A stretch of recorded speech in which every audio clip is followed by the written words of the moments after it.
All right, we will. Are you guys all set, or do you need another moment or two? I'm ready when you are. Okay, Ron, are you all set? Yes. Thank you. All right, let me get my stuff here. We will get started in 1 minute. Counselor Asabi George, okay.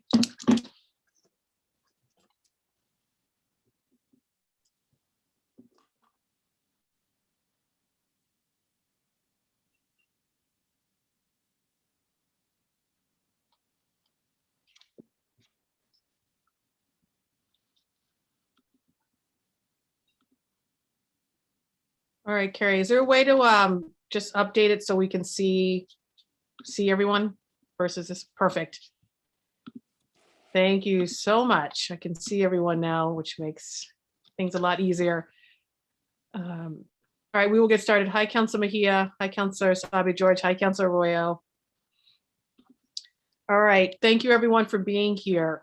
For the record, my name is Andrea Campbell. I am the District 4 City Councilor. I am also the chair of the Boston City Council Committee on Public Safety and Criminal Justice.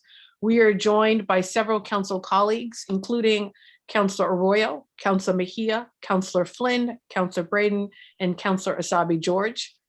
This is a public hearing. It is being recorded. It is live streamed at boston.gov/citycounciltv, and it broadcasts on Xfinity Channel 8, RCN Channel 82, and FiOS Channel 964.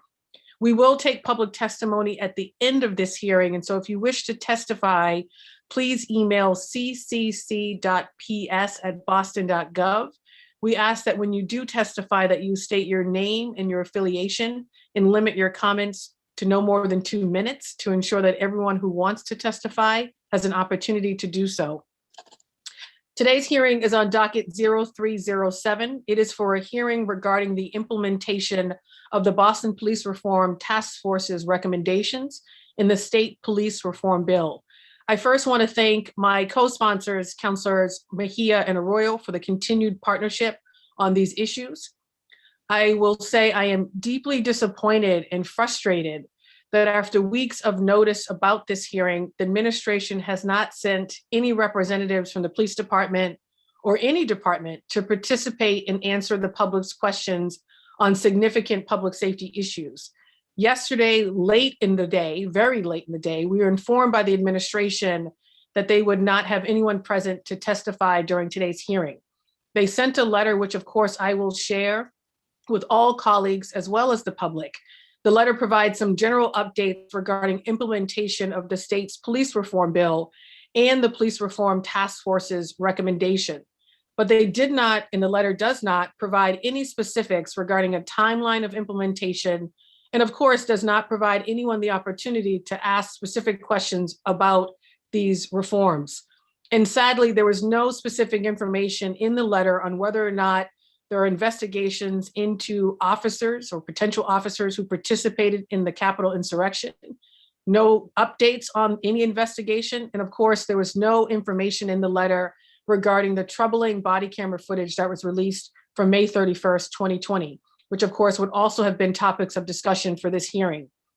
As demonstrated by the thousands of Bostonians who marched, who advocated, who emailed us, who called us over the last year, and the questions I, along with I know my colleagues, get every single day, including meetings I had just last night, our residents are counting on us to, of course, act with urgency and intention to transform our policing system so that that system is more transparent, more diverse, more just, and more accountable.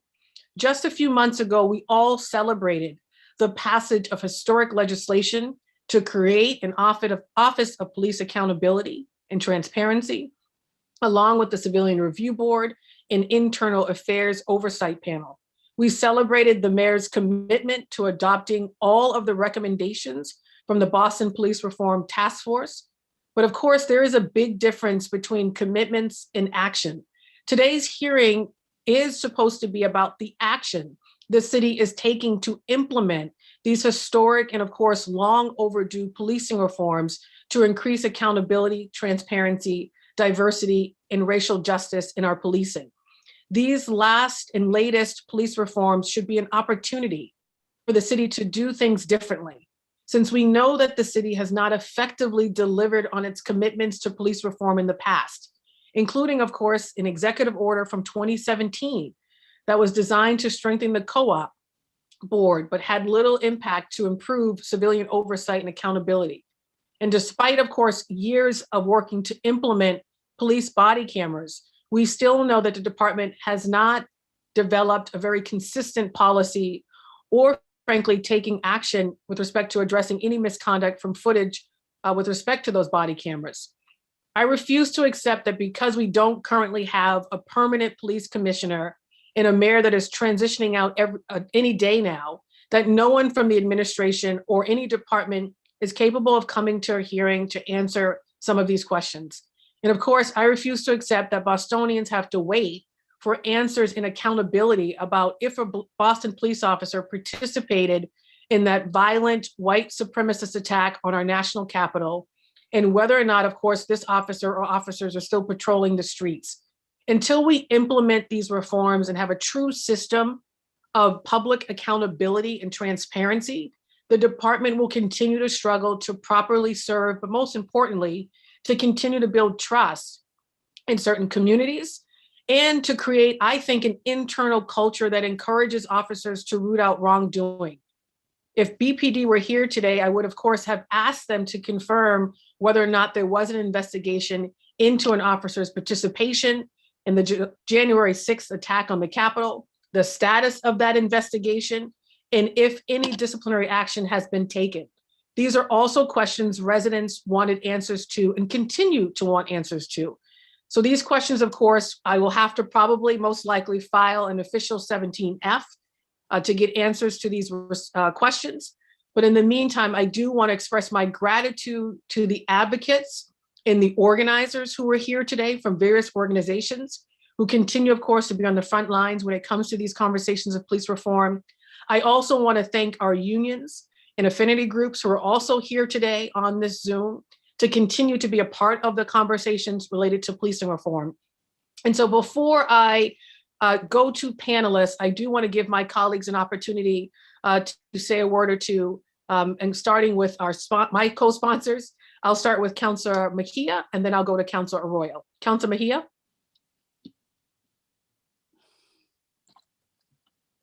Sorry, I'm here. Thank you for all of that. So you kind of pretty much summed it up. I'm just really excited to dive into this hearing. I am, like you, share the frustration around the fact that the administration is not here. This is really disappointing, as we know. This is something that, like as you mentioned, has been in the books for a while, and it just goes to show the lack of regard for the community and the process, if you will. For me, I find ourselves time and time and again in the same space, and we have created this for public servants to hold themselves accountable to the law, but they refuse to show up. Right? The people who are getting tired of coming to the table and being stood up by the administration, I just think that we need to do business differently. It shows a lack of care for our constituents. And we need answers to critical questions, which is what the purpose of holding this space is all about. I am incredibly excited to also uplift young people's voices in regards to the Civilian Review Board. It's an issue that we have fought for, and I'm really excited to have youth representing in this space. And we need answers to accountability. I know the whole idea that we don't know whether or not one of our police officers participated in the DC situation, and I'm just curious as to where we'll end up from here. So thank you, Councilor Campbell and Councilor Arroyo, for your continued partnership in this matter. Thank you, Councilor Mejia. Councilor Arroyo. Thank you, Madam Chair, and I believe you've essentially summarized most of my talking points, things that I would address. I would say to the administration, because I know they are listening, that this has been a troubling trend for this administration, where when we are talking about something that requires accountability to either implementation of a plan or accountability for the poor implementation of a plan, that there's nobody present to ask questions to or to ask how they're doing that work. And what I would just let the public know is that their lack of presence here does not shield them from accountability, does not mean we will not get these answers, does not mean that these things will not be implemented correctly. But it's certainly troubling and not a show of good faith when we are trying to implement reforms that were frankly done, I think, in a very civil way, and where there was a lot of communication and transparency and conversation to get to these reforms, when we can't have those who are participating and implementing them present. And so I look forward to moving from the conversations and the questions that I did have for this administration into the conversations that I would have with community and questions I have for community as to the ways that they would like to make sure that this does get implemented and what they're looking for and what they're seeing on the ground. And so I appreciate you, Madam Chair, for hearing this, and I look forward to hearing from community. Thank you. Thank you, Councilor Arroyo. What I'm going to do now is actually bring up the folks who are going to participate in the panels. And then at that time, I will go to council colleagues who, of course, can ask questions and say anything in an opening remark. I just want to be respectful of time, particularly for certain panelists who may not be able to stay for very long. And so first, Ron and Carrie, if we could invite up, I put that in quotes, Yvonne from LCR, let me see, Carrie Mays, as well as Jeff, who I think are in the attendees room. Actually, might as well bring in everyone. David, Larry is already in here. And I know someone from ACLU will join, I think Rasan Hall, but he's not here at the moment. So we'll just keep bringing other folks in. And if I'm missing anyone, some other folks may join at some other point in time. And so what I will do is I am going to allow just some quick openings from folks from the community to say a few words, anything you would like to share. And what I will then do is allow council colleagues to go around, express anything or ask any questions as well. And so first, for this first, it's not like there is a lot of us, so you know what? I think I will just put everyone together. I will first go in this order. I will start with Yvonne from LCR, and then I will go to Jeff, obviously from the National Lawyers Guild. I will then go to Carrie Mays. Thank you, Carrie, for being here. I will then go to, I believe, Larry is on, even if you just want to introduce yourself, from the Patrolmen's Association. I will then go to, let me just make sure. David, I will then go to you from Lego. And then whoever I missed, I will continue to add you on. So let's start with Yvonne.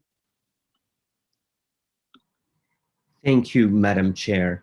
It is an honor to be here with you and your distinguished colleagues.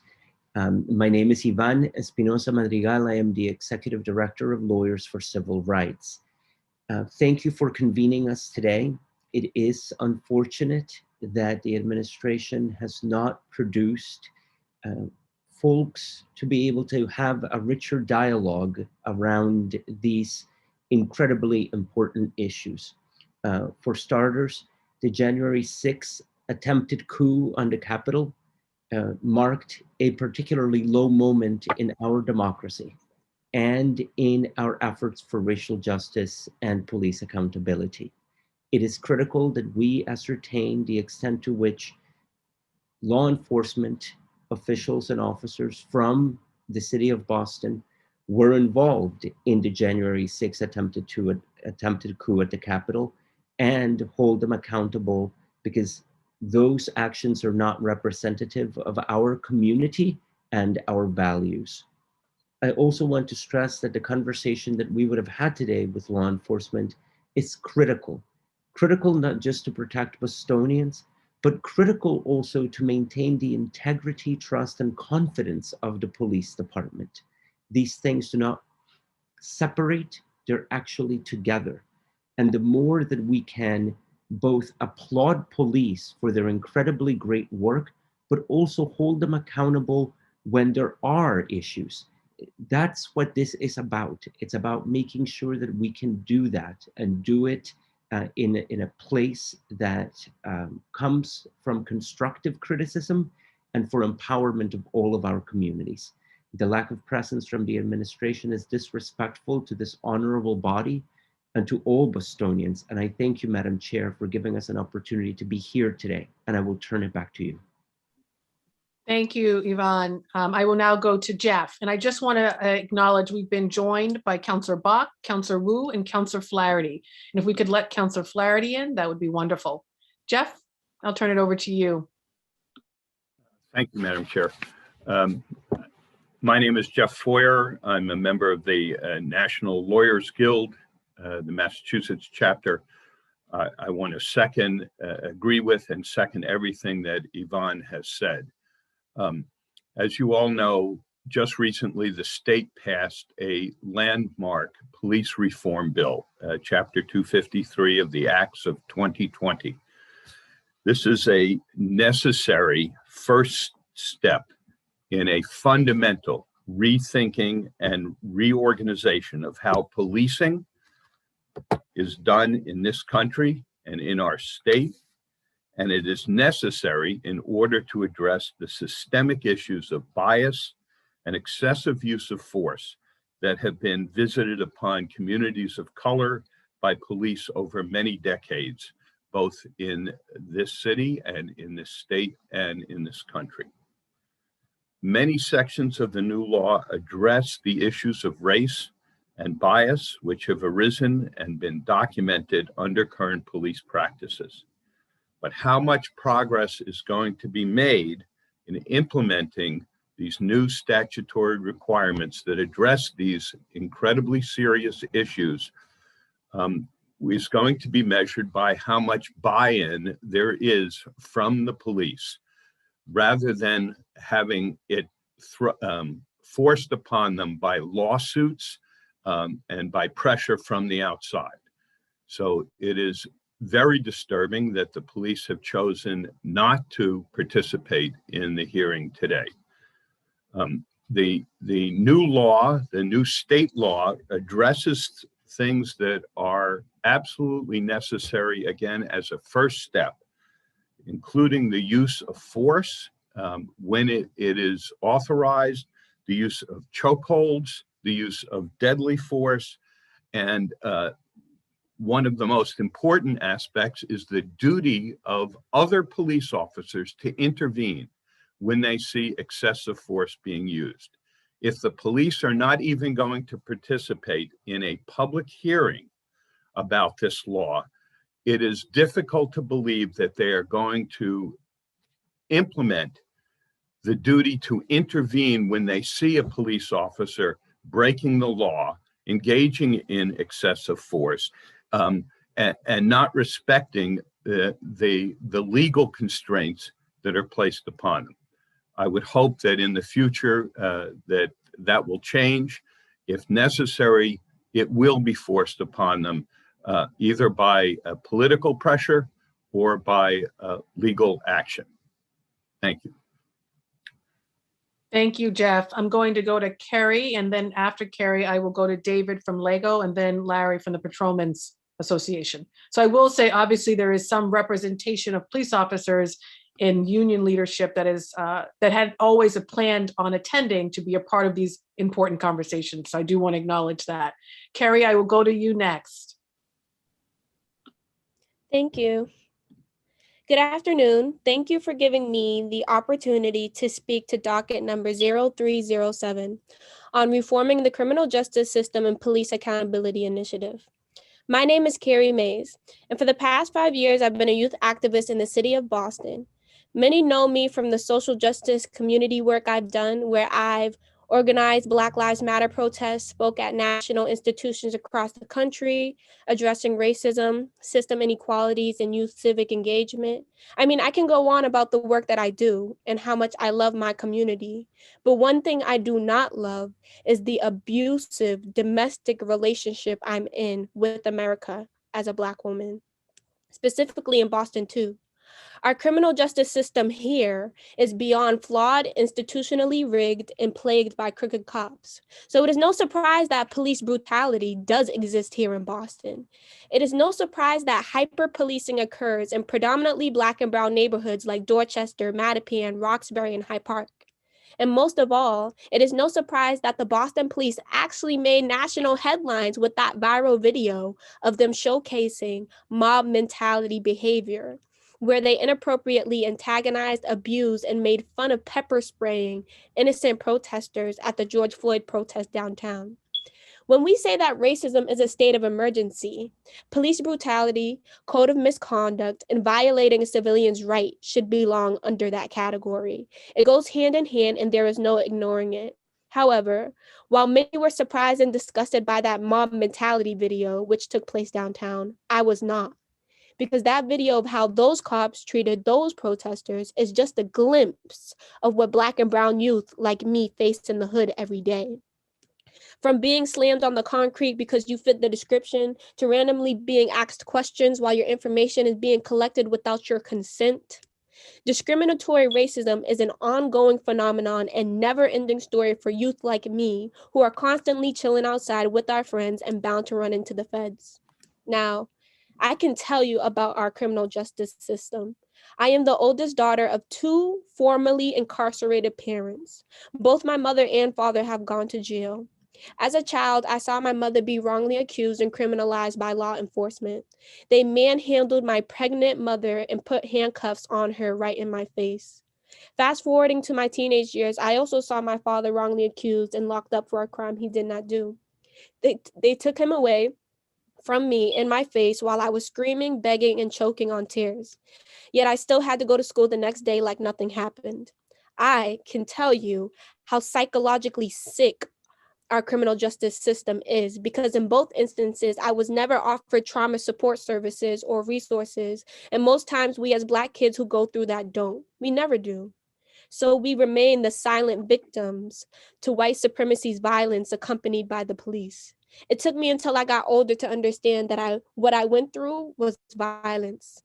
In December of 2018, I had a traumatic experience with the Boston police that changed my view on them and shattered my trust with them forever. I had never seen a gun before, let alone seen one pointed at my face. Do you know what it feels like to look death in the eye, with the Grim Reaper staring at your soul? On the day before my 18th birthday, 5 officers pulled a gun out on me, my mom, and grandmother in our own driveway. They held us at gunpoint out of quote unquote mistaken identity. 3 generations of Black women looking down the barrel of a gun, completely skipping all the proper police protocols. They never even asked for our names, no ID to step out the car or even search the car. Just guns automatically aimed at our faces. Just a hands up, and we said, don't shoot. We were pulling into the driveway from my godmother's funeral when they ambushed us, and I thought it was about to turn into another one, but instead my funeral. With their fingers trembling on the trigger, all I could see was hallucinations of blood splattered everywhere and visions of a triple murder homicide covered up by the police. I thought to myself, if I was to die right now, nobody would know my story. If he blows that bullet through my grandmother's brain right now, the world may never know about it. And if they take the woman who gave me birth, life would not be worth living. After they realized they got the wrong people, they slowly put the guns down and left. That night was a violation of my rights. Not just my rights, but also my mother and my grandmother's rights. They failed to follow protocol and trespassed our property. I thought they were going to kill us. I thought I wasn't going to make it to 18. However, I feel as if the worst part of it all is that those same officers are still out there patrolling our communities with no accountability. I came close to being a Breonna Taylor, a Sandra Bland in Boston. That is unacceptable. As a city, we must do better and include youth like me in the conversation because as Ayanna Presley said, the people closest to the pain should be closest to the power. Once again, my name is Carrie Mays and I approve this message. If there are any questions, I will be glad to answer. Thank you. No, thank you, Carrie, for being here, for sharing your powerful story. in lifting up why this conversation continues to be critically important every day, and why accountability, transparency are things we still need to do in the city of Boston. So thank you so much, Carrie. I'm now going to go for opening remarks or quick introductions as well. I'll start with David from Lego, and then I will go to Larry. Good afternoon, everyone. Can you hear me okay? Yes, we can hear you, David. Thank you for being here. Okay, thank you. Good afternoon. My name is David Hernandez. I'm with the Latino Law Enforcement Group of Boston, I'm the vice chairman. First off, I want to say thank you to Carrie, and I'm sorry that she had to go through that experience. Growing up in the city of Boston, I've shared similar experiences as a person of color in the city, whether dealing with police officers, both in the state and outside the state. I've had similar incidences, and I've had family and friends deal with that. So, Carrie, I'm sorry that you had that experience. I think that's a perfect example, though, leading into accountability from police officers.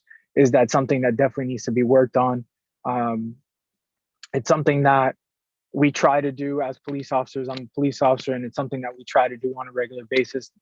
And it's not always done. So I can't express how much someone in that scene should have pulled you aside if they didn't, and explained to you what was going on, or helped you understand, or shared an opportunity for you to get some assistance after that, because there are those resources out there, and we need to do a better job of that. When it comes to stepping in, I believe that Boston is doing a better job. I have personally witnessed this on and off the job, police officers stepping in, telling someone to stop. I get that it's not going to be perfect, and it probably never be perfect if we're being completely honest. The lawyer that said it earlier, I'm sorry, I think it was Jeff, he said that it would be forced upon. And that's maybe the case that will happen down the road. I just want to say that I think part of our role as an organization, Jago Boston, we formed in 2017 in order to address these issues of diversity and inclusion inside the city of Boston. And we have really started to push towards that. This isn't a new conversation for us as an organization. This is something that we continue to push forward, along with MAMLEO, the Massachusetts Association for Minority Law Enforcement Officers. BBPA has jumped in and helped us as well. And CVPA and the Jade Society, we've all been working together to help diversify Boston in ways that we can. Jago Boston created a program called the Pre-Academy Training Program back in 2019. And what that was basically a program that was developed to assist inner city students, specifically people of color, to become police officers. What we were finding was that many people of color were struggling to go through a police academy for a number of different reasons. But with that being said, we have successfully put on 2 programs since then. And, we're at about 75% people of color in each of our classes. And then in one of our classes was 50% women, and then in our other class was 65% women. And I'm proud to say also that out of all those people that have gone through Boston Police Academy, through State Police Academy, through university academies, and other outside agencies, we are at 100% success rate. So this conversation of diversity and diversifying our departments, it's not a new conversation. I can't stress that enough. I think that Boston, its employees, its police officers really understand that, especially the ones of color that have been fighting this fight for a very long time. And I'm proud to say that we're making traction with organizations like Jago that are really trying to make the difference. Lastly, I just want to say that I think it's not only the responsibility of the police officers and accountability of police officers. I also think it's on our communities to help diversify the police department. And what I mean by that is that we need to change the conversation. I think as people of color, having growing up in areas like Jamaica Plain, Roxbury, Rosendale, I know that in communities of color, we oftentimes tell our community members not to be police officers, don't snitch, all this stuff. But in reality, we need to be changing the conversation. If we want our people to be in positions of police officers so that they can be representative of our communities, then we are responsible as leaders. Everyone on this call is responsible as a leader of the community to step out into the community and say, you know what, we want you to be a police officer because we want you to be a peacemaker. Not necessarily a law enforcement officer, but a peacemaker, because that's what we want. Ultimately, that is the goal that we want as a community, our police officers to be peacemakers. And if we continue to push this narrative that all police officers are mad, that all police officers aren't doing the right thing, then I'm going to tell you right now, we're not going to get anywhere. But if we change the conversation and encourage people to be part of the change instead of saying that everyone is bad, then we can get a lot further. So I thank you for your time. I'm willing to answer any questions and look forward to hearing more. Thank you, David. I'll now go to Larry really quickly, and then I will then go back around to my council colleagues. Good afternoon, Councilor. Can you hear me? Yes, I can. Okay, thank you. Just checking. I apologize about my screen. I'm having some computer issues here, as you see, but I'd like to thank everybody for inviting the Boston Police Patrolmen's Association here. You are correct, Councilor. I know we've had other conversations prior to this about the BPPA being included. We represent the 1,600 odd patrol officers that answer the 911 calls on the street daily. And without a doubt, I believe that we should have been involved at the beginning. And every invitation that you extend, I'll do my best to have a seat at the table and a voice and try to clear up issues that people are experiencing out in the city of Boston. It's awful to hear these stories, but I also have to say publicly that I think my membership, the men and women out there daily, are doing a great job. It's not to say that people aren't experiencing what they say they're experiencing on the street, but I don't read about Boston police officers in the paper being accused of things that may happen in other parts of the country. So I just want to be on the record saying that our men and women are doing a great job on a daily basis. And I'll echo what Dave said quickly. The organizations that he spoke of, Lego, Mamleo, CVPA, Jade Society, everyone, they do so. Thank you. Thank you. And just a reminder, the goal, of course, was to have unions, the department, the administration, of course, council colleagues, organizations on the ground, constituents, residents, engage. First go to Councilor Flynn, and then I will go to Councilor Braden. And then I'll take a quick moment to go to Harrison Clark, who I think might be on for public testimony, and then go back to council colleagues. Councilor Flynn. Thank you. Thank you, Councilor Campbell, and thank you to the sponsors for filing this hearing. Looking forward to, I know some of the leaders throughout the city provided updates.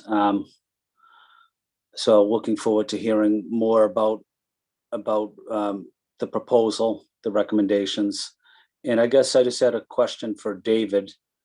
And thank you again to all the participants that have provided excellent testimony.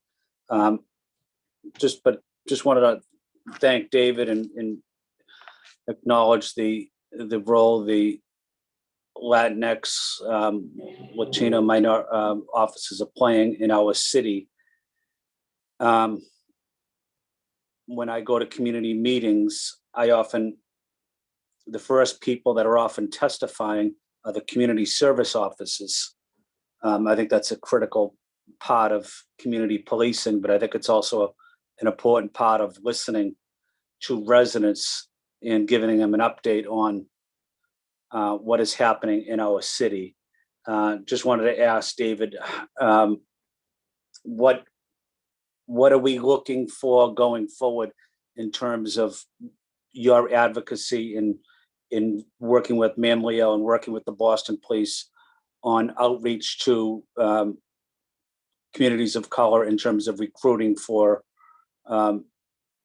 Boston police officers? And I know we have made some strides recently, but just want to see what your thoughts are. Yeah, absolutely. So thank you for that question.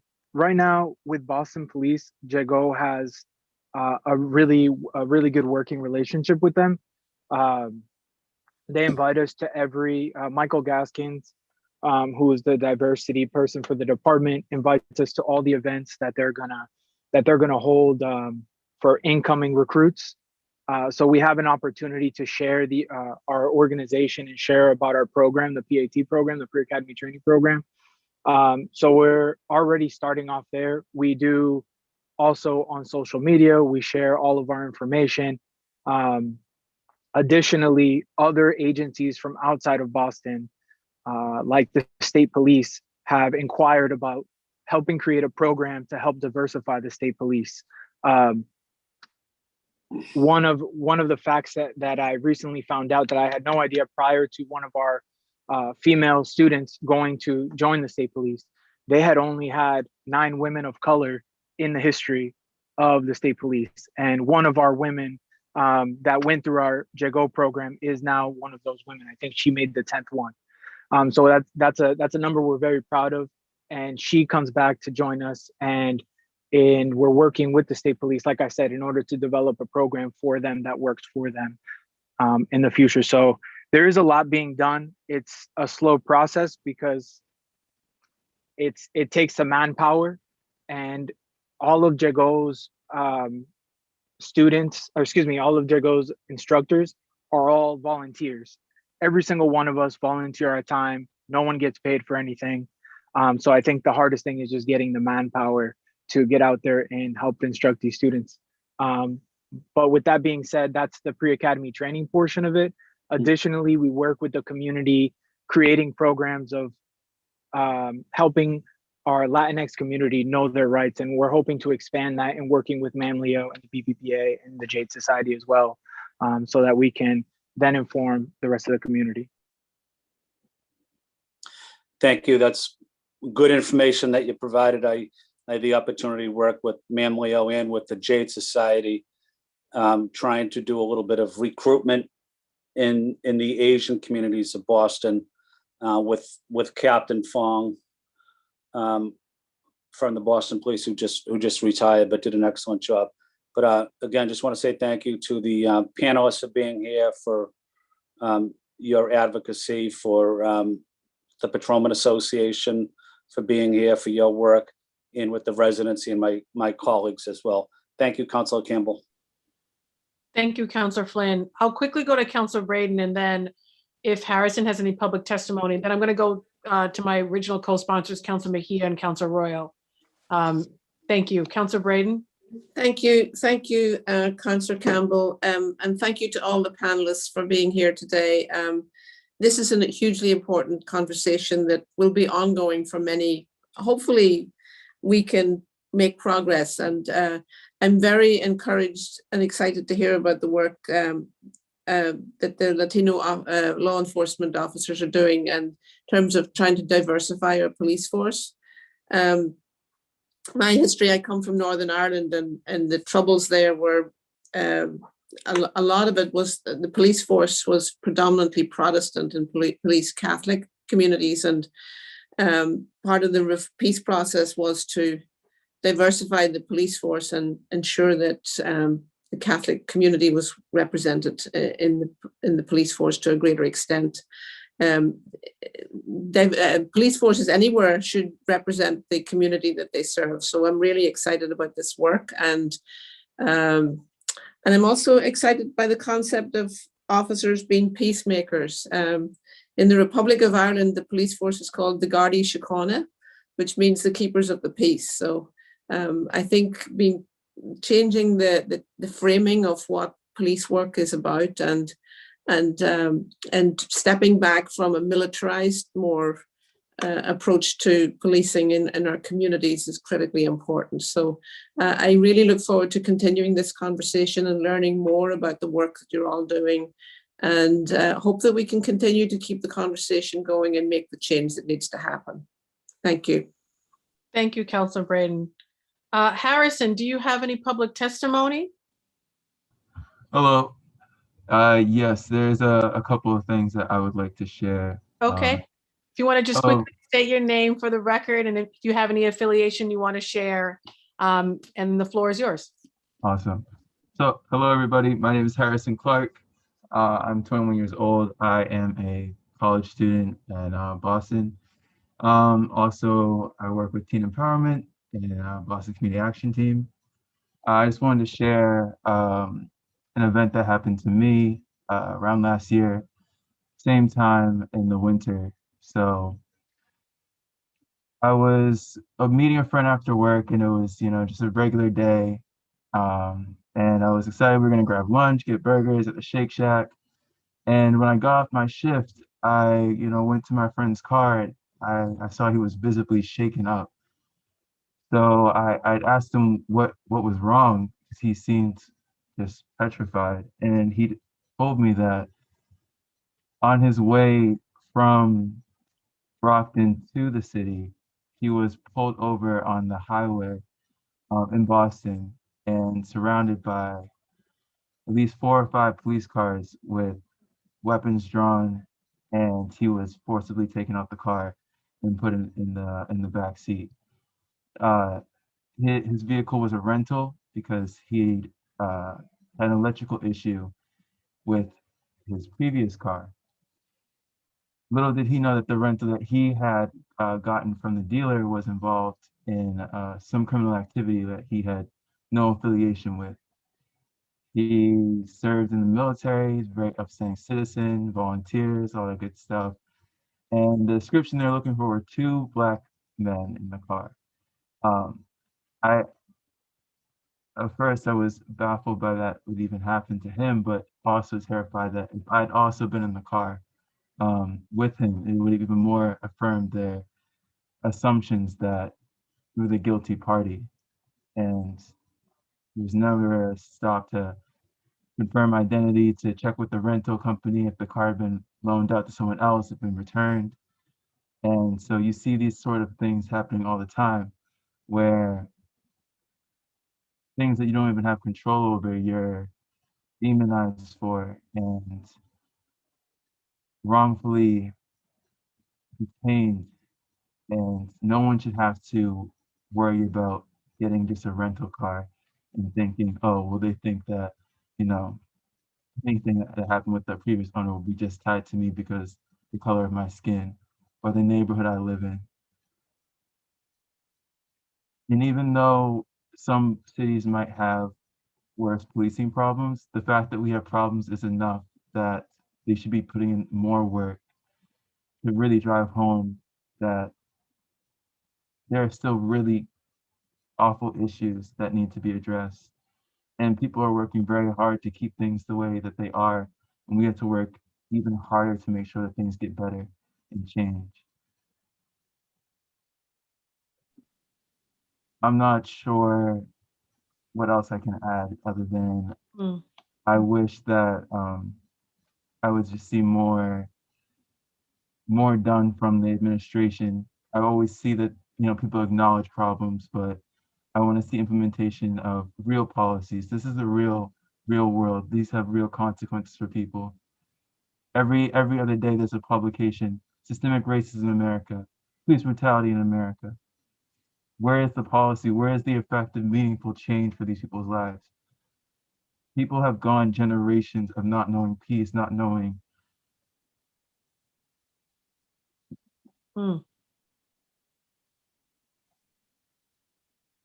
Are you still there, Harrison? Yeah, sorry. No, keep going. This beyond powerful. Keep going, if you like. I just like to say that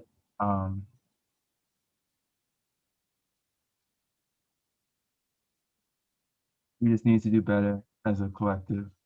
And I would love to switch the focus from acknowledging the problem, because how many times do you acknowledge a problem? We know it's there. We need to do the work and get it done. Thank you. No, thank you.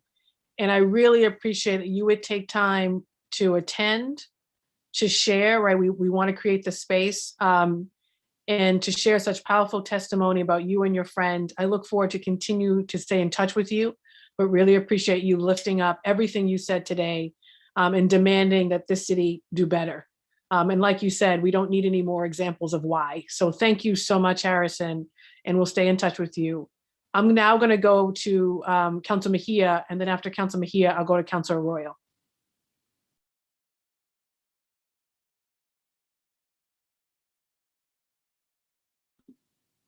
Oh, I think we're. Of course, There you go. it would not be a public hearing unless somebody can't be heard. So I just want to first thank the advocates that have spoken, as well as members of various unions and groups. I'm really encouraged by David's remarks in terms of like a pathway to creating diversity, and it's just, it does feel like we keep having the same conversation. And I think you're dead on in terms of like changing the conversation, right? But the reality is that we're still having this conversation as it relates to people feeling safe and secure, and as well as the accountability factor. So I just think that while we change the conversation, we can't forget why we're even here today. So I really do look forward to working alongside you all on that, and what that's going to look like. So you can count on me as a partner in that journey. In the meantime, I do want to just uplift, and I hope that Carrie's still with us. We're so excited that we were able to call on her and ask her to testify and to utilize her voice. We, as you know, when we were talking about the Civilian Review Board, we talked about how important it was to have youth representation.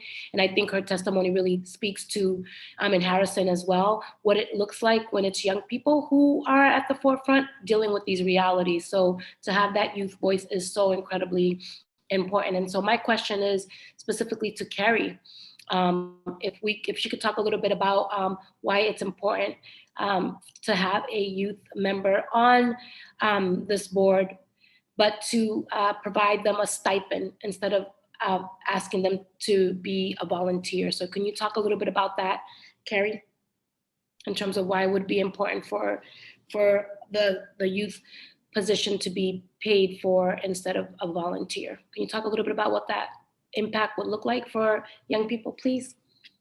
Yes, thank you so much for the question. I think that's a good question. And I also appreciate the fact that you are considering compensating us for our work, because a lot of times Black and brown people, we're doing this essential work, but we're never compensated for it, or our work is not valued, which is what I also like about teen empowerment, because I also work with Harrison. We both work together through teen empowerment. And what makes teen empowerment different from a lot of organizations is that they pay us. They value our work.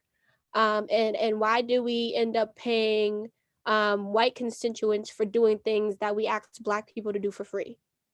And that happens a lot.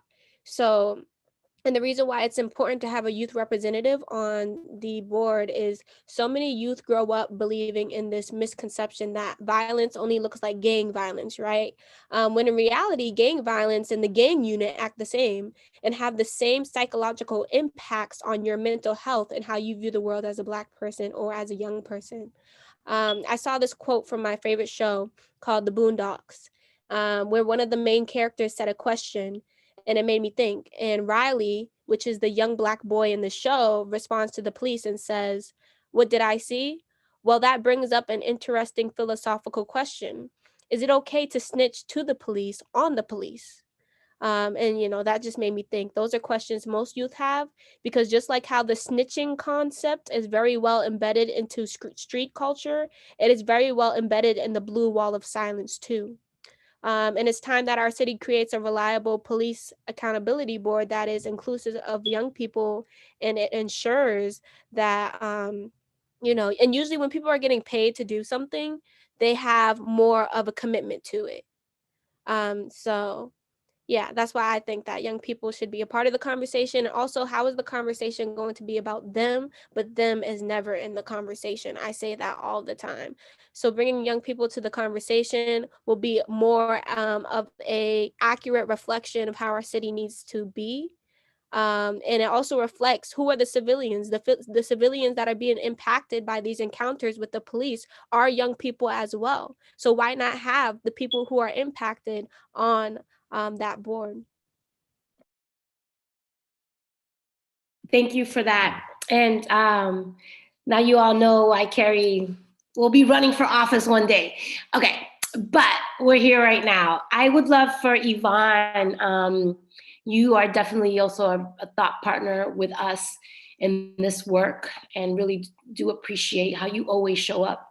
I'm curious from a lens of a lot of the things that we have been seeing around immigration and the interactions with those who are undocumented. Just curious if you could talk a little bit about kind of the importance of that accountability.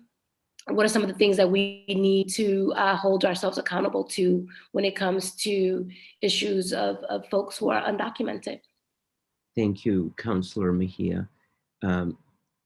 You're absolutely correct. There's a deep intersection between law enforcement and immigration enforcement.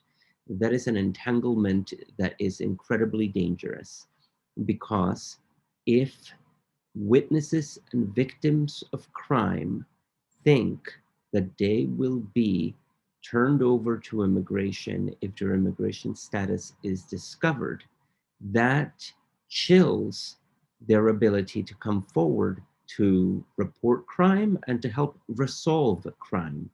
And so in that manner, any connection between law enforcement and immigration enforcement must cease.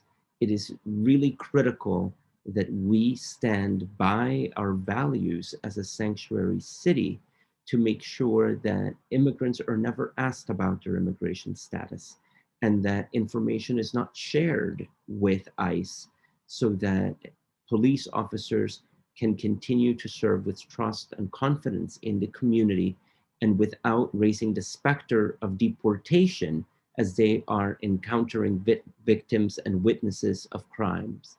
And so one of the biggest problems that we have seen here in Boston with respect to this particular issue is the deportation of students from East Boston High School in connection with school incidents.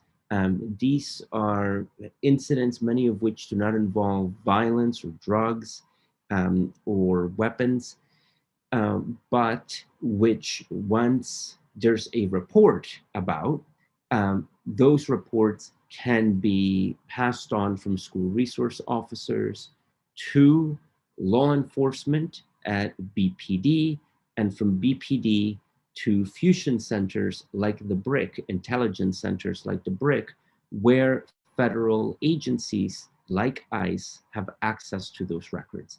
So even though it's not a law enforcement official turning over a record directly, they're not handing a record directly to a deportation officer, the bottom line is that the effect is very similar, because the information is being shared in places where it's collected and accessible by federal authorities, including immigration. And so it's really important for us to be thinking about not just the intended consequences, but the unintended consequences of how we patrol the community, and particularly in light of the voices of youth today, how we patrol students on campuses, in school properties, so that we can make sure that we are not contributing to the school to prison pipeline, or by extension, to the school to prison to deportation pipeline. And so the issues you're raising about the overlap with immigration enforcement is a particularly sensitive and vital one, and one that at Lawyers for Civil Rights, we continue to work with our community partners to make sure that we are providing concrete and viable suggestions for the disentanglement of these agencies. And I want to thank your office in particular, Councillor, for leading a reassessment of the Trust Act, so that we can have the strongest and most protective policy available for all Bostonians. Thank you for the question. Thank you for that. Councillor Campbell, do I have time for one more question, or is that I can just pump my brakes if I need to? It's all good. No, I think one more question, and then I'm going to go to Councillor Arroyo, and then I'll go to Councillor Bach and Councillor Flaherty. Okay, great. Thank you for the indulgence. No, thank you. I have a question for Jeff. And this is in regards to the insurrection. Is that how you pronounce it? That happened in DC. And so we're still unknown whether or not we've had officers, if there is a rumor that there might be some Boston police officers that participated in such. And I'm just curious, from a legal perspective, because if they were to do this on their own time, but they are Boston City employees, I'm just curious, what legally, can you just talk a little bit for our audience, particularly those who may not understand what is at stake for these folks if they did participate in this activity, so that people can understand to the extent of the law and the understanding from a workforce development what people can and cannot do.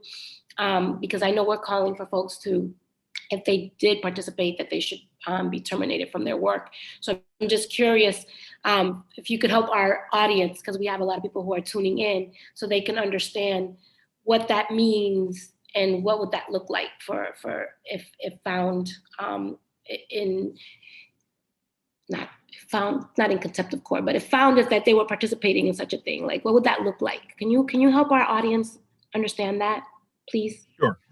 So if a police officer or any municipal employee, but police officers being held to a higher standard, participated in criminal acts and beyond their free expression of their First Amendment rights, that is attending a rally or, a speech or something like that. But if they participated in the insurrection that occurred in Washington, D.C., trespassing, destroying property, attempting to injure other police officers, attempting to interfere with Congress and so forth, they can face consequences up to and including termination from their job.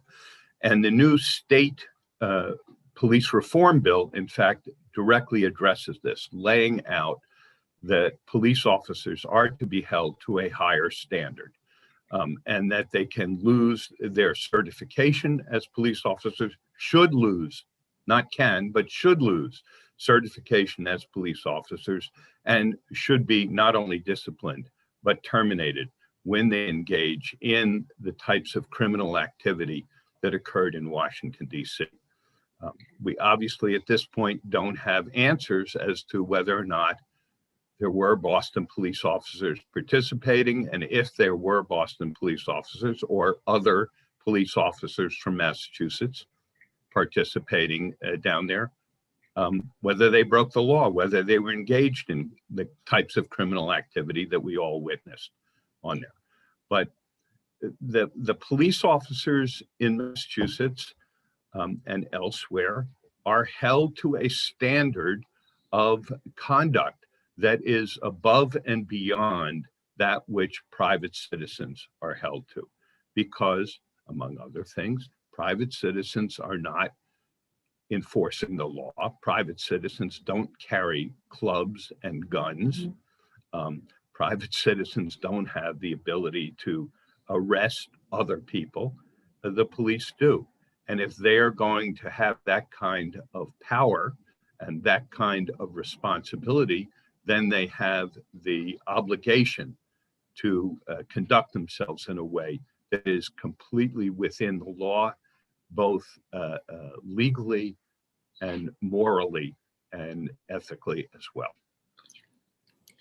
Thank you so much for that. And thank you for educating our audience, because there's a lot of chatter out here in regards to, who do we think we are type of situations and enforcing that. But thank you for breaking it down for those who have any questions as to why we're calling for such. So thank you so much for that. And thank you, Councilor Campbell, for allowing me to have extra time. Thank you. No, thank you, Councilor Mejia. It's just fine. And now I'm going to go to Councilor Arroyo, but I have to say this, when listening to Carrie, but also Harrison, I believe, it just stresses, obviously, the urgent need for not just accountability. We've been talking about that for so long, but to get this OPAT office, Civilian Review Board, set up immediately. and funded appropriately, so that folks have a place to go. It's one thing to come to our hearing, for us to listen to these concerns, but so that folks have a place to go to truly get some sense of accountability.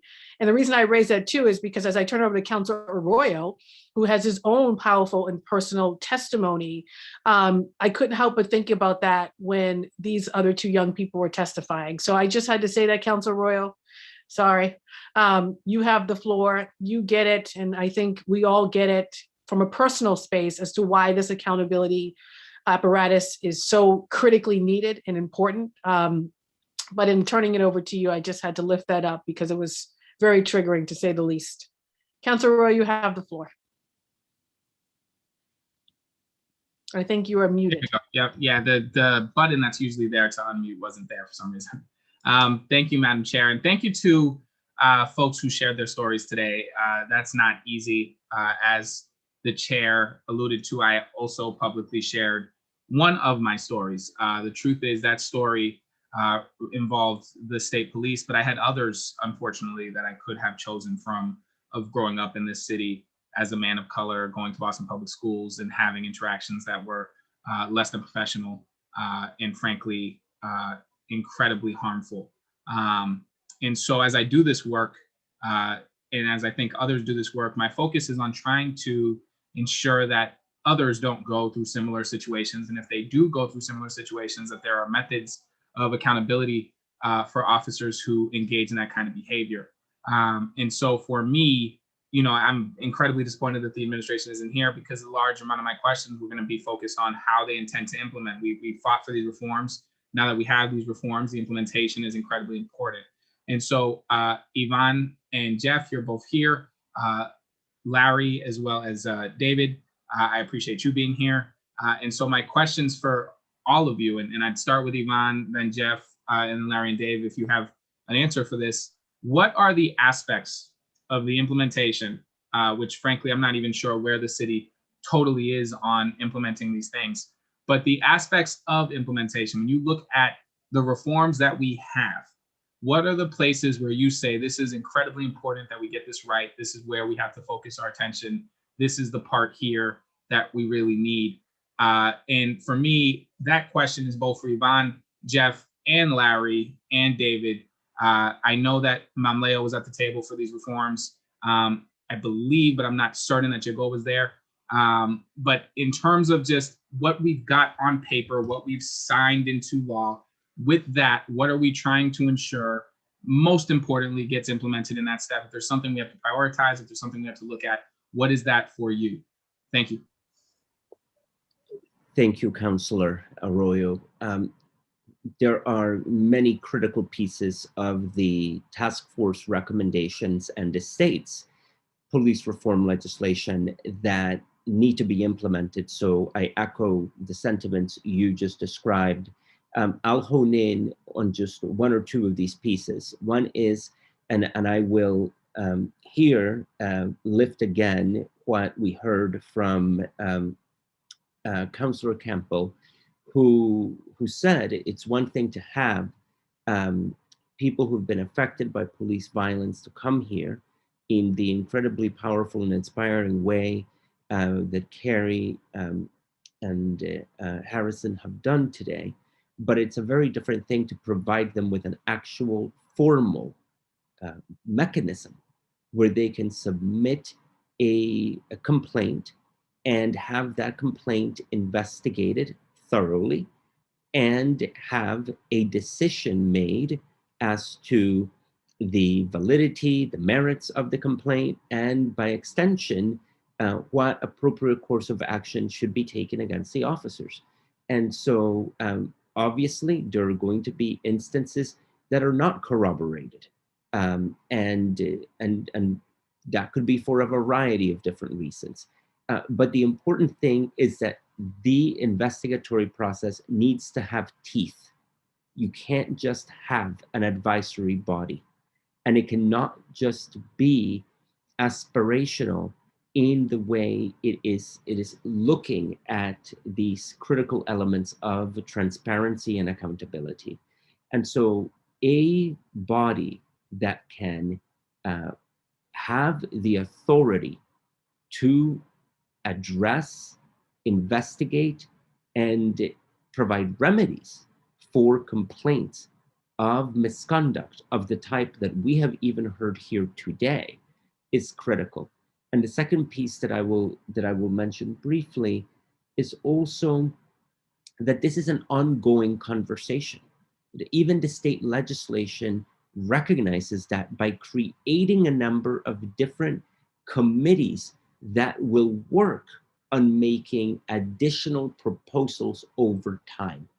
And so for us, we can't assume that there is one silver bullet to the conversation of police accountability. We have to keep the issue alive and continue to have conversations to make sure that the solutions we are implementing work for what we are seeing on the ground. And so I would suggest that even as we set up accountability mechanisms, that we are able to continue having this conversation through the city council, through city hall and other bodies, so that we can fine tune things that are not working right. And so leaving the issue alive is critical so that we can provide remedies and course correct as we continue on this journey to making sure that law enforcement officials are being more transparent, respectful, and that they're actually doing their job in the service of community and not against community.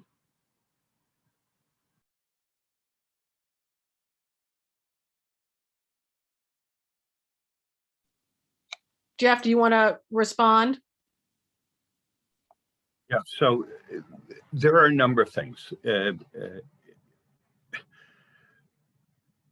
What Yvonne said is incredibly important, but in general, what has to happen is that we have to change the whole orientation of policing and the whole culture that has grown up in our police forces, so that the way that the police interact with people is completely different.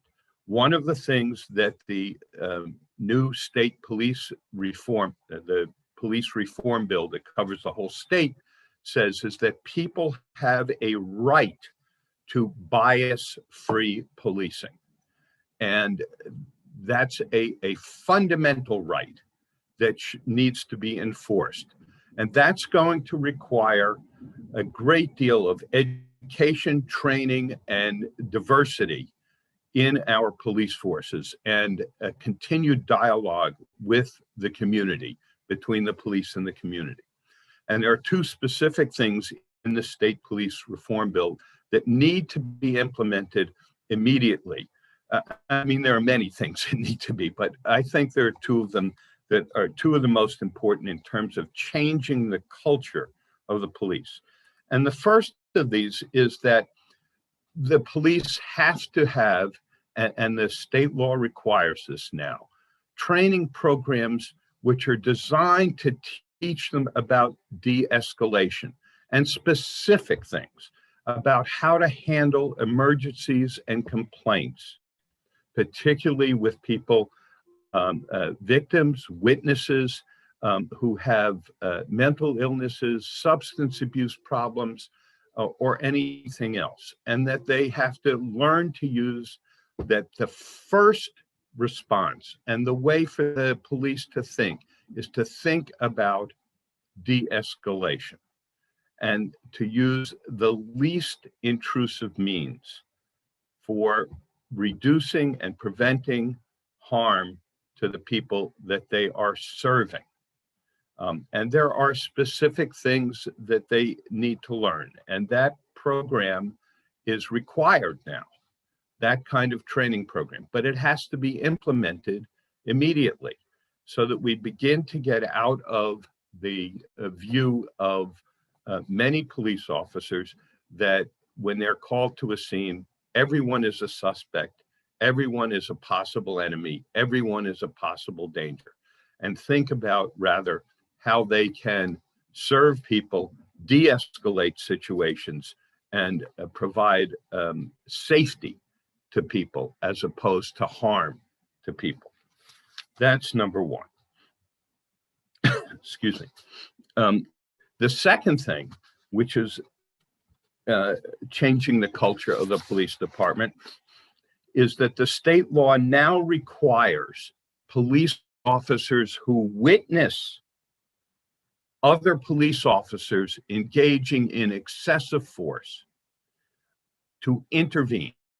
They have to intervene, and they have to report a fellow officer to their supervisors if they witness that officer using excessive force. That doesn't happen. There's this blue wall of silence. We've seen it in movies, in books, in documentaries, in investigative reports, everywhere, that there's a blue wall of silence. That has to change. It has to be that the police are responsible for and accountable to the public, not to each other. And in terms of that, they have to follow the new law that requires them to intervene and stop the use of excessive force by other police officers. And if they don't do that, that they will be held accountable for not intervening. They have to report it when they see these incidents of excessive force. And if they don't do that, that they will be held accountable for it. And that the culture is that that's the right thing to do, that that's the good thing to do, not to stay silent in the face of those kinds of incidents, and not to cover it up, and not to be loyal to the blue wall of silence. So those are the two things in the state bill that will help to change the culture and the orientation of policing in our state. It's a step forward, but it has to be implemented, and it has to be emphasized. Without that, if it's just a law on the books, that's not going to change anything.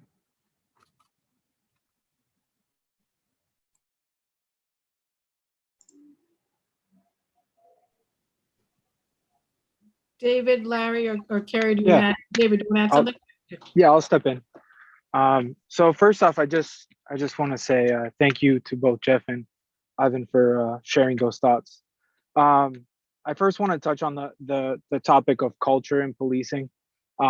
So prior to becoming a police officer, I will admit that I wasn't a big fan of police officers. Like many people on this call, I share my own story of police brutality, where my father was choked by a Boston police officer when I was a teenager.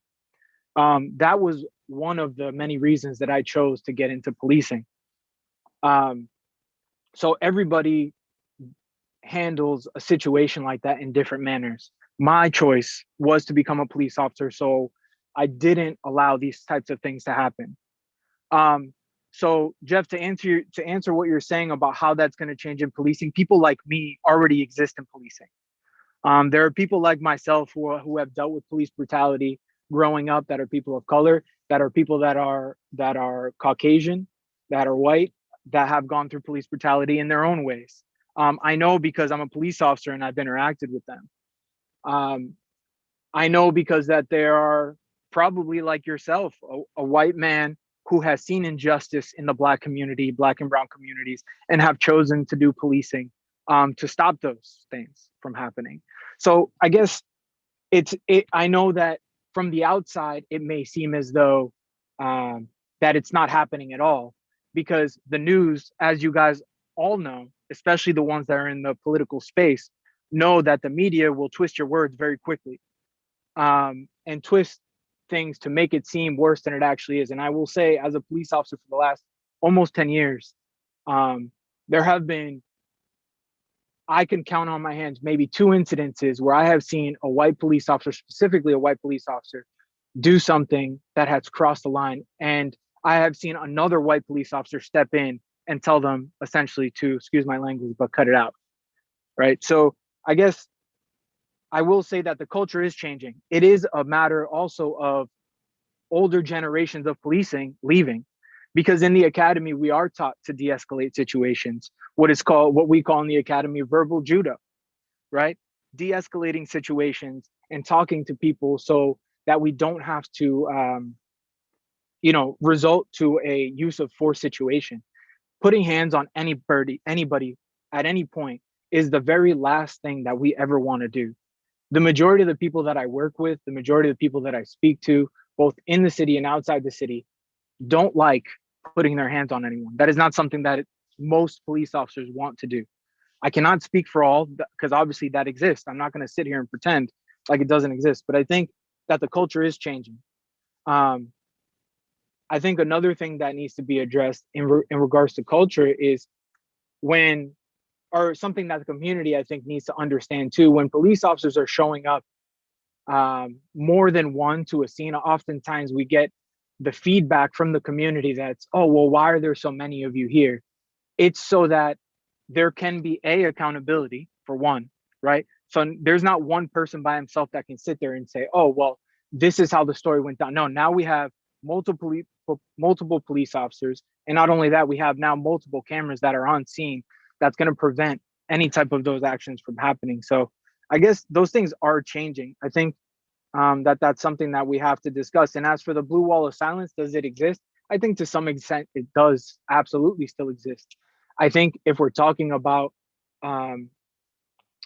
Massachusetts specifically, I think we see it less and less. Does it exist? Yes. Again, it does exist. But I think when you have police officers who have personally been affected by police brutality in their life, they're not going to stay silent. I don't stay silent. And other police officers don't stay silent. So again, I think it is changing.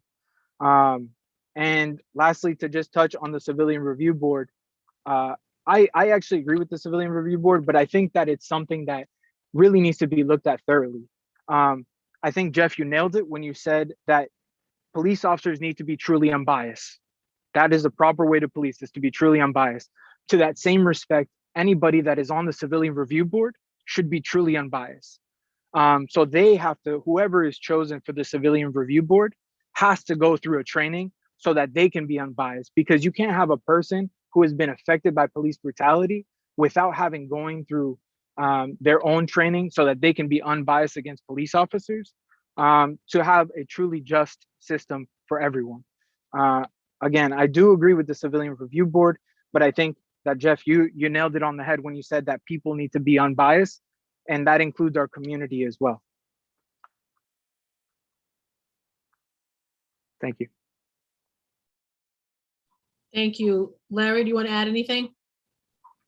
Sure, Counselor. Thank you for the opportunity to speak as well. I'll try and take it from the top after listening to all the individuals prior. All aspects of the state bill, which is now a law, are important. How it's implemented and what takes place is what remains to be seen. We don't know, but time will tell on what aspects of the bill are effective or ineffective. I noticed the word being thrown around an awful lot over the last few years as the bill was debated on Beacon Hill, and even as Jeff was speaking, this term of de-escalation. I've been a police officer for over 25 years, and I can tell you that they've been teaching de-escalation probably before I went through the academy. And it's pounded into our head at every level of supervision, regardless of what district or unit you work for within the police department. De-escalation seems to be thrown around quite easily like it's a new concept. I assure you it's not. Every police officer that shows up on the scene is thinking before he or she gets there how to de-escalate a situation if this happens or if this happens. So to say that de-escalation needs to be taught and act like it's a panacea for changing police actions on the street that's just a falsehood. That's to make people feel better. I suggest for everybody here, all the elected officials that are not police officers, the attorneys that are on this panel that were not police officers prior to becoming attorneys, if you really want to see what would be true change for policing, I suggest you take a ride along with a police officer in the most busiest sections of the city, any night during the week, preferably Friday, Saturday, Thursday night, and see what it actually is to receive that 911 call at 2:30 in the morning. And you arrive on a scene and there's kids crying, adults crying, maybe a car scene, maybe a domestic. And you may get a better understanding as to what the job actually entails. And you may have a more appreciative stance when you talk about police reform. And I don't mean to sound overly aggressive, but at one point, one of the two attorneys talked about making changes for the better for the department, that police officers should be here to protect the community, not work against them. I assure you that after my long time on the job, every Boston police officer that I've worked next to or that I've observed is here to protect the citizenry. They're not working against them. I can assure you of that. Can we do our job better? Sure we can, just like any profession can do their job better. We are all about training. As the president of this union, I can assure you, through my 7 years in the leadership at different roles, all I've done is advocate, whether it be on Beacon Hill or at City Hall or within our own department, for more training. Training is what makes you better at your job. But lately, all we hear is defunding. I hear more often than not, we need to take money away from the police department. We need to defund the police department's budget. Well, I'm taking a realistic point of view at this, and I hope you do too. Training takes money. So if you really want to train better police officers and make changes that we would say new training is going to provide, then we should be putting more money in the budget, allocating it or earmarking it for training, and you may have better results. So I'll end with this. I'm very thankful to be part of the conversation finally. Councilor Campbell, thank you very much for bringing me to the table with this invitation. I would love to be part of further discussions.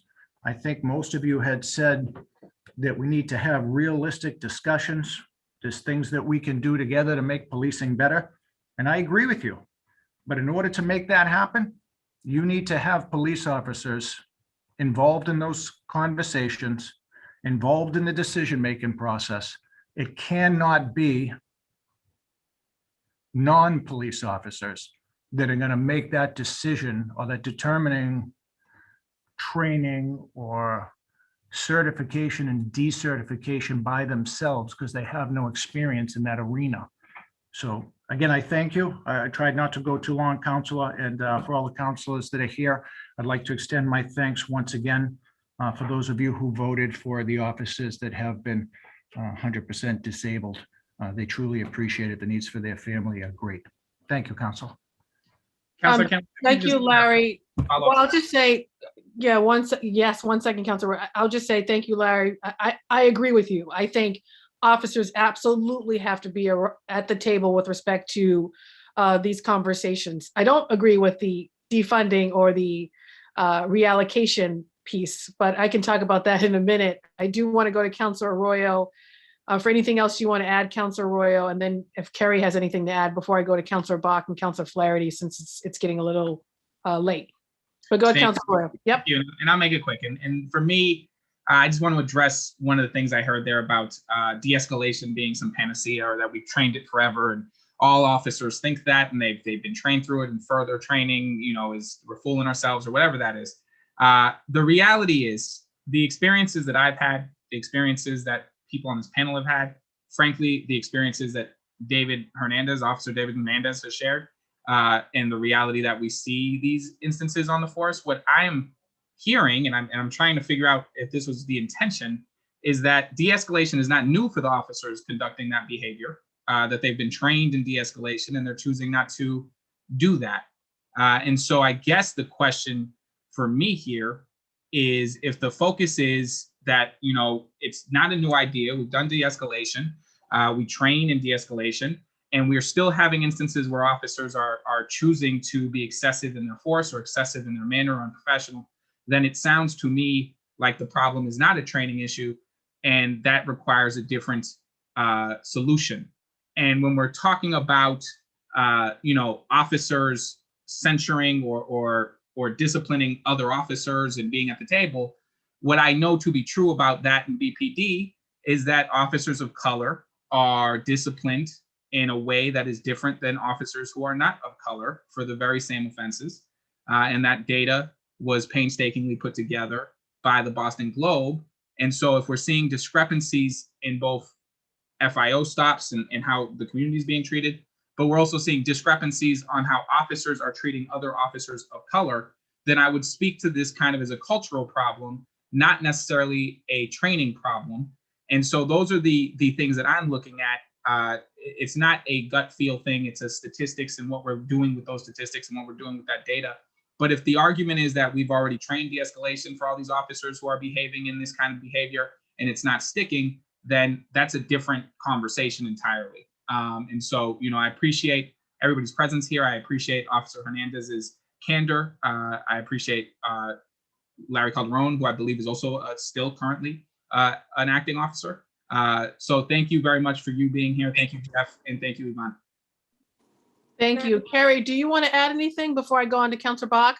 Yes, please. Thank you. Yeah, go right ahead. I agree with what Arroyo said. I also think that all of our perceptions of reality is influenced by society in some sort of way.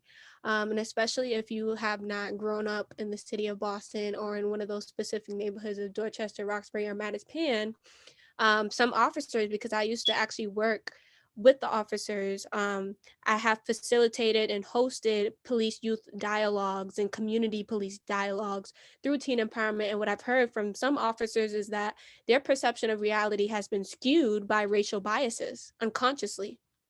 And that happens a lot. And so, I've been thinking about what does the implementation of racial bias trainings look like in the police force, if there is any. I'm not sure how that process goes.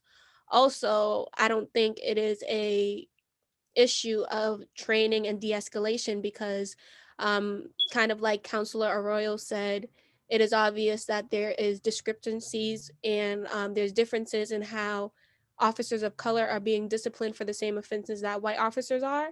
And also when it comes to protests or when it comes to quote unquote riots, because the mob mentality that we've seen with the peaceful protesters at the George Floyd protest downtown is not the same amount of treatment that, whenever there's a Boston Red Sox riot or whenever the Patriots lose and there's a riot downtown or there's a riot in the South End, and the people who are rioting are predominantly white and they are handled with a different type of care. And a different type of de-escalation there. And so there is differences that I'm seeing between the protests and a lot of Black and brown protesters being treated differently when it comes to de-escalation versus when, a riot breaks out because the Red Sox lost in South Bay and, they are treated with more care down there. So I just wanted to point that out. And if that's the case, then what do we do about that? And I think that, we should be leading by statistics, data, and we should be informative driven when it comes to this instead of what we see and what we see on the shift, because what you may see on your shift does not mean that every officer is operating in the same way that you do. Thank you so much, Carrie. And I wholeheartedly agree with you. And this is why it's important to have various perspectives at the table. Before, Councilor Bach, thank you so much for being here. Before I quickly do go to you though, and because we've been talking about this quite a bit in our hearings with respect to the budget and the numbers and the overtime, I do want to push back on something Larry said, and this is just going to have to be a point of disagreement, that I don't think the department needs more resources. I think there are adequate resources. I think it's how do we look at the inefficiencies in the department, including that overtime budget that is almost $70 million, and redirect some of those resources to all the other things we need to do to respond to incidents of violence, where we might agree is police alone cannot solve the incidents of violence in the city of Boston. We have to address mental health, trauma, poverty, all of the other things that are equally important and that do not currently in our city budget have the resources that are necessary to solve for those issues. And so this redirecting or reallocation conversation is critically important. And so I just wanted to name that. And I absolutely agree. escalation training alone is not sufficient.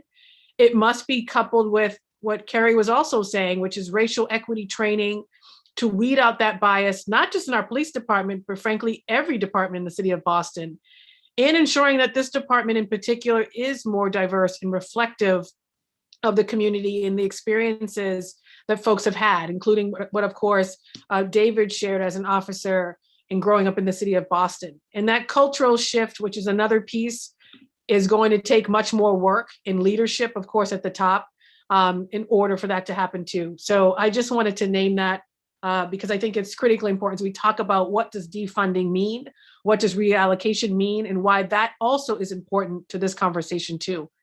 Councilor Bach, I will go to you. Thank you so much for your patience.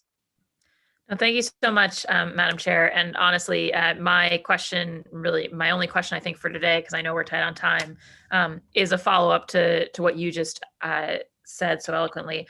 I think that, obviously the council codified these various offices and the Civilian Review Board in partnership with the mayor at the end of last year. But one of the things that was, as I read it in the police task force report, was an explicit hope that these things would be implemented without it representing a further increase in resources in our police budget.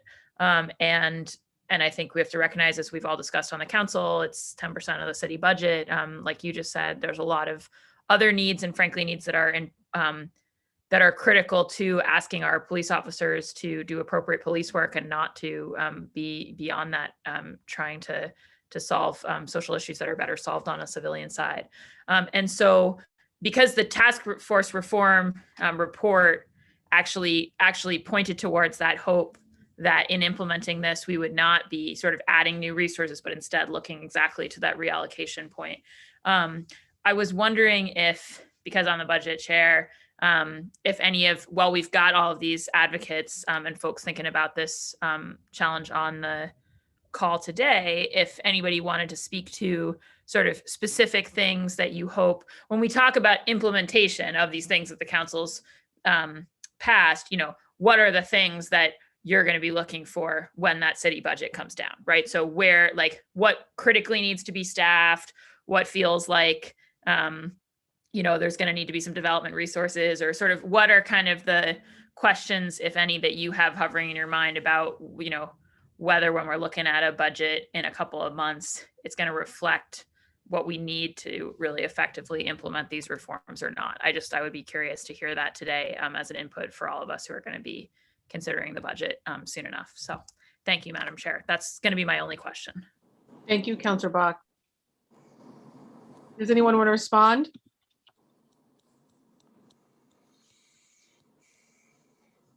Yvonne, you want to? Okay, I see you. Yes, thank you, Councilor Bach. Thank you, Madam Chair. I just want to draw your attention to a budget analysis that my organization recently publicly released that assesses 10 years worth of budgets from BPD. In connection with this assessment, we found that Boston's budget for the police department is actually an outlier when compared to other major cities, including New York, Chicago, Seattle, Detroit, and Atlanta. In those cities, the budget has not grown as exponentially as it has grown in Boston, and our per capita expenditure on police officers is also higher than the per capita expenditures in some of these other cities. And so I put this out there not so much to identify a particular line item, Councilor Bach, but more to emphasize a point that Councilor Campbell made, which is there are already a significant amount of resources that are going to BPD. 2/3 of those resources are dedicated to the Bureau of Field Services, which engages in traditional police enforcement activities. Meanwhile, bureaus like the Professional Standards, which is dedicated to investigating police misconduct, or the Bureau for Professional Development, which provides training, or the Bureau for Community Engagement, which builds community relationships, all have minuscule budgets compared to analog police departments in large metropolitan areas. And so when you think about the budget, I would like to put that out there, that there are specific dedicated bureaus for professional responsibility, for professional development and community engagement, that all should be robustly supported, but that the resources are already quite extensive compared to other cities. And we would be happy to provide the report to the entire City Council so that that can be taken into consideration as we enter into budget season. Thank you, Councillor Bach.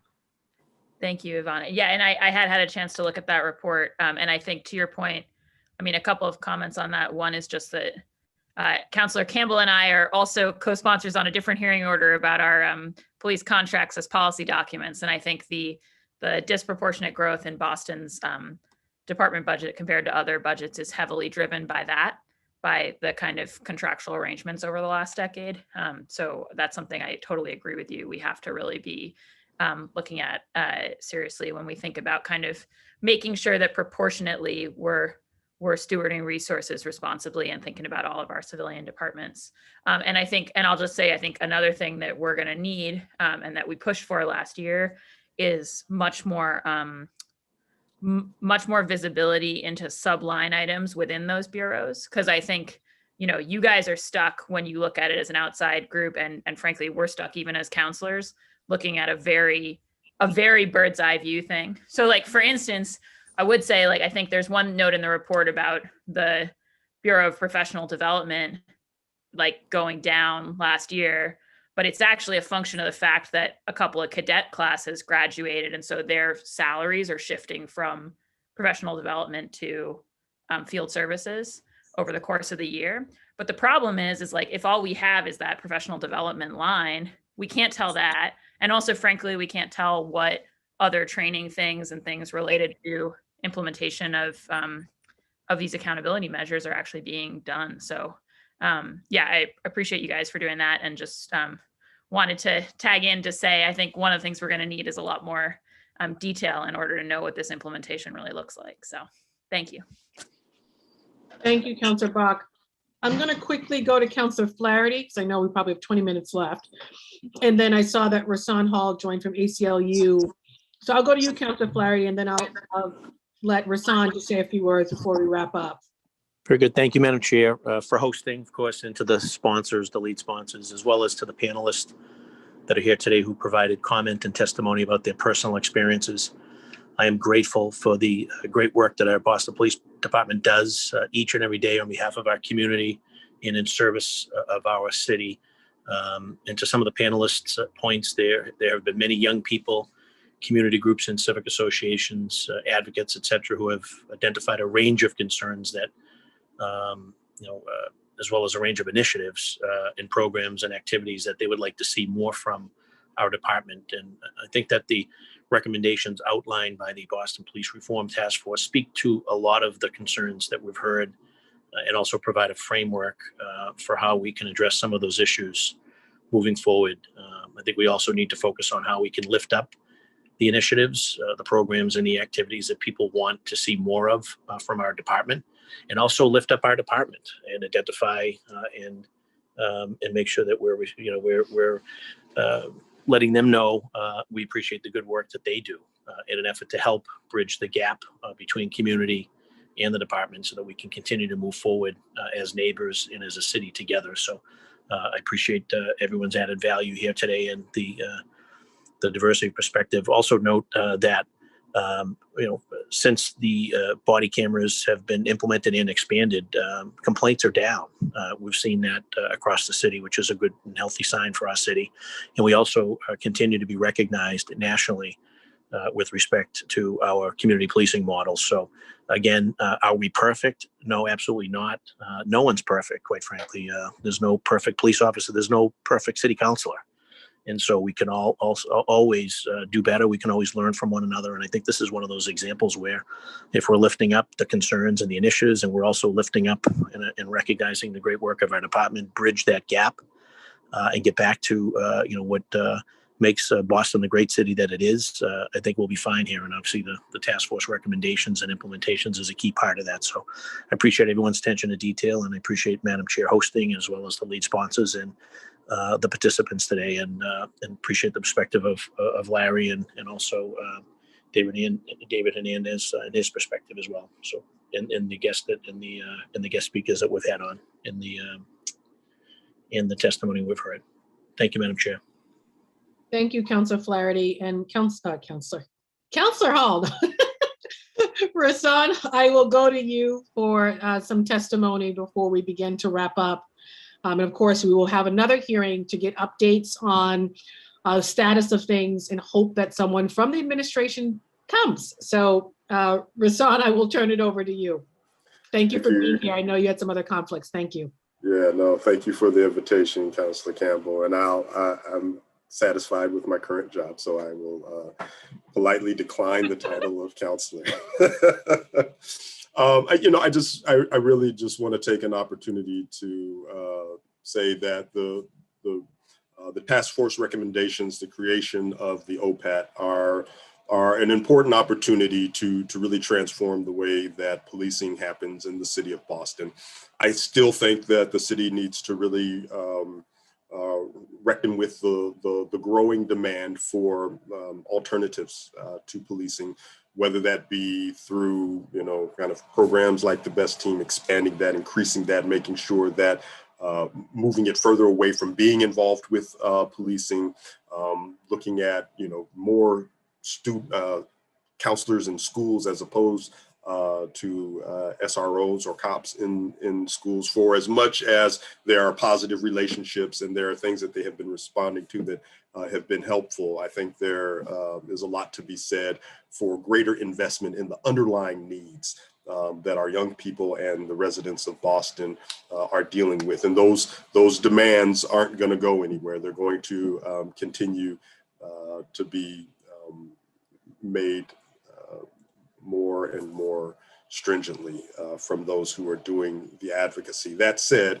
what has been created through this task force has some good opportunities for harm reduction.